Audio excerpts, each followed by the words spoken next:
Makikita ang isang luxury cruise na kasalukuyang naglalayag sa kahabaan ng karagatan sa Asia. Biglang may sumigaw ng tulong, isang babaeng buntis. Si Talia ay 7 buwang buntis. Binenta nito ang lahat ng naiwan sa kanya mula sa asawang buong tapang na dinivorce, si Talia. Sa kabila ng kanyang pagdadalang tao. Mula sa trabaho ay pagod na pagod, itong pumasok sa bahay.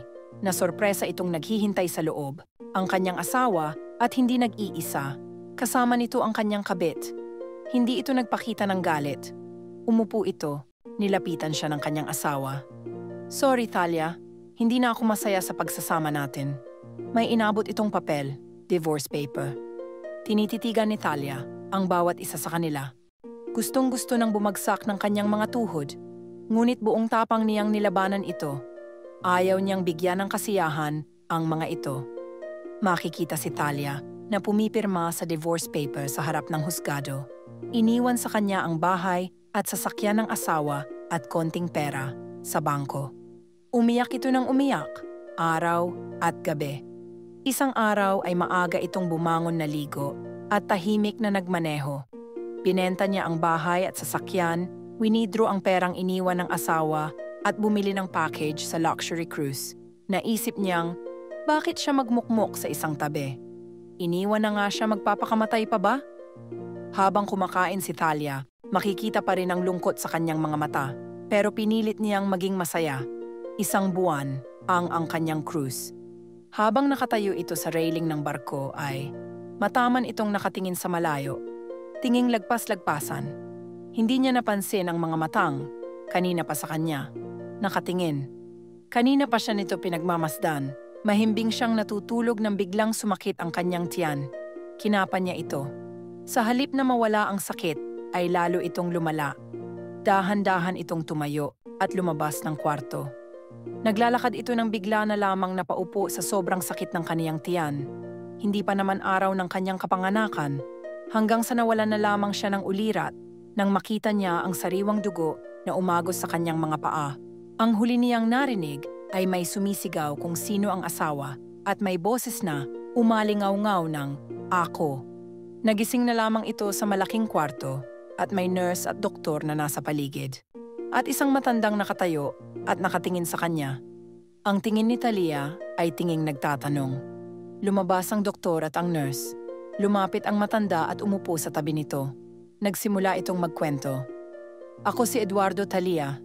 Sorry sa anak mo, hindi na ito nailigtas pa ng doktor at nurse. Napansin kita sa cruise ship. Alam kong malalim ang problema mo.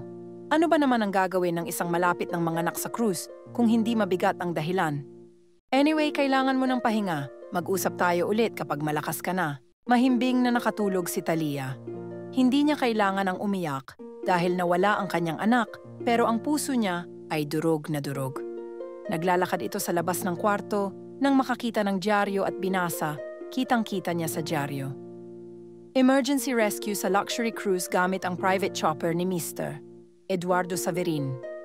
Marami ang nagtaka. Bakit personal na tinulungan ng isang bilyonaryo ang isang buntis sa luxury cruise nitong siya din ang may-ari?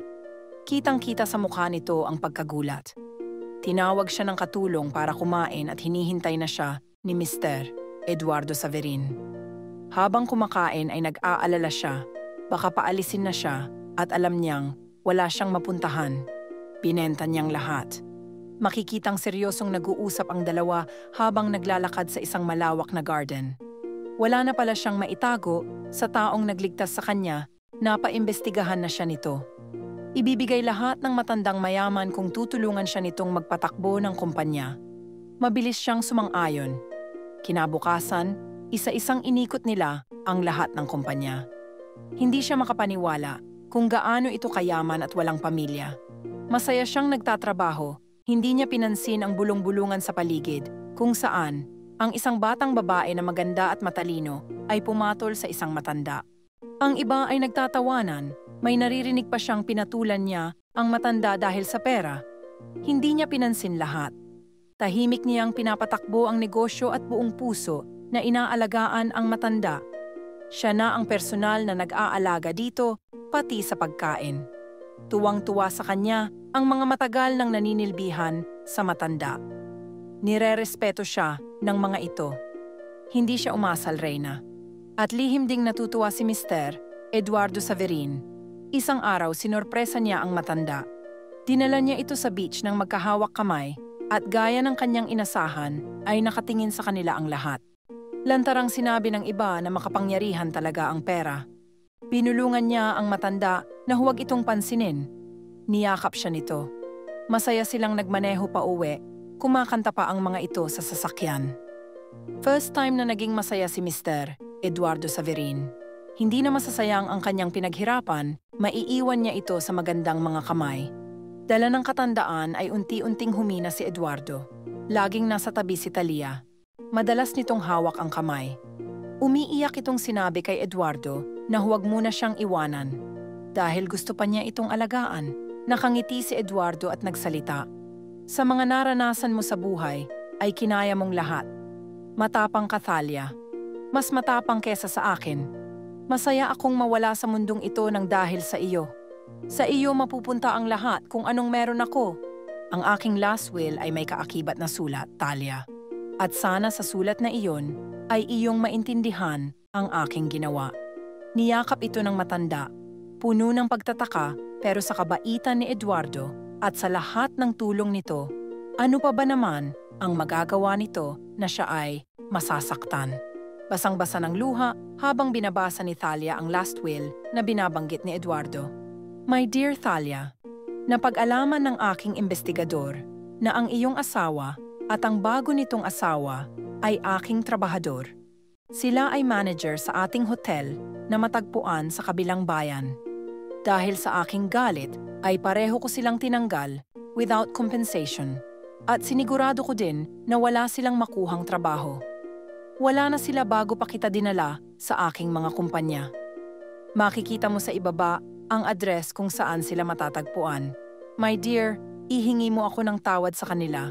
Biglang bumalik sa kanyang alaala ang araw na nadatnan niya ang asawa at kabit nito at ang pagkawala ng kanyang anak. Hinintay pa naman niya ang pagkakataong ito upang makapaghigante. Hindi siya gumante habang kasama si Eduardo dahil ayaw niyang sabihin na ginamit lang siya at ang kanyang pera para makapaghigante. Dahan-dahan nitong binabaybay ang kalsada kung saan ang address ng dating asawa. Inihinto nito ang sasakyan sa malayo. Nakikita niya ang isang lalaki, nagtatapal ng tagpi-tagping bahay. Madumi itong tingnan, wala na ang kakisigan at kagwapuhan nito. Maya-maya ay may lumabas na babae at inabutan ng tubig ang lalaki. Napaluha si Thalia. Ito ba ang mga taong gabi-gabi niyang pinagplanuhan kung paano gantihan? Matagal na pala siyang nakaganti nang wala siyang alam. Ang bilin ni Eduardo ay ihingi siya ng tawad sa mga ito. Makikita ang isang magandang babae na nakatayo sa opisina at nakatingin sa ibaba. Kitang-kita mula sa kanyang kinatatayuan ang pagdating ng isang lalaking bagong ahit, ang kanyang dating asawa. Ipinatawag ito ni Talia para bumalik sa trabaho at ang sweldo, 3 doble para madali itong makarecover. Paglipas ng ilang buwan, ay tahimik na nakamasid si Talia mula sa loob ng sasakyan habang tinitingnan ng mag-asawang pumasok sa loob ng isang magarang bahay, ang kanyang ex-husband.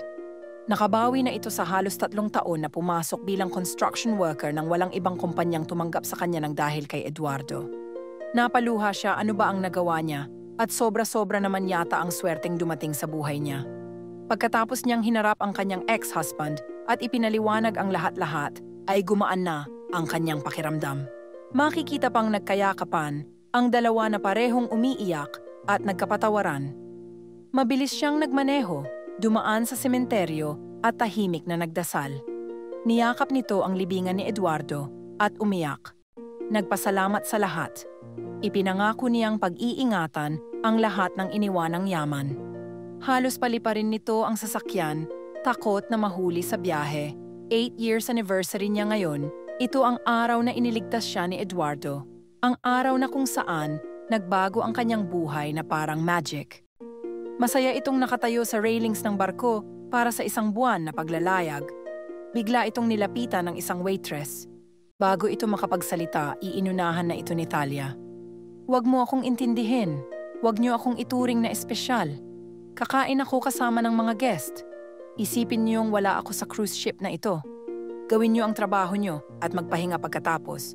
Yumuko ang waitress at umalis, sinundan niya ito ng tingin. Kita niyang nag-uusap ang mga ito sa malayo at sabay na yumuko sa kanya, nginitian niya ang mga ito. Habang sa malayo ay makikita ang isang gwapong lalaki na titig sa kanya. Kitang-kita ang mga blue nitong mata. Narinig niyang lahat ang pakisama ng babae sa mga tauhan. Napangiti ito. Kinuha ang telepono at may tinawagan. Hello, Grandma. Isang buwan ng bakasyon ko. Pagbalik ko ay ipakilala ko sa inyo ang aking nobya.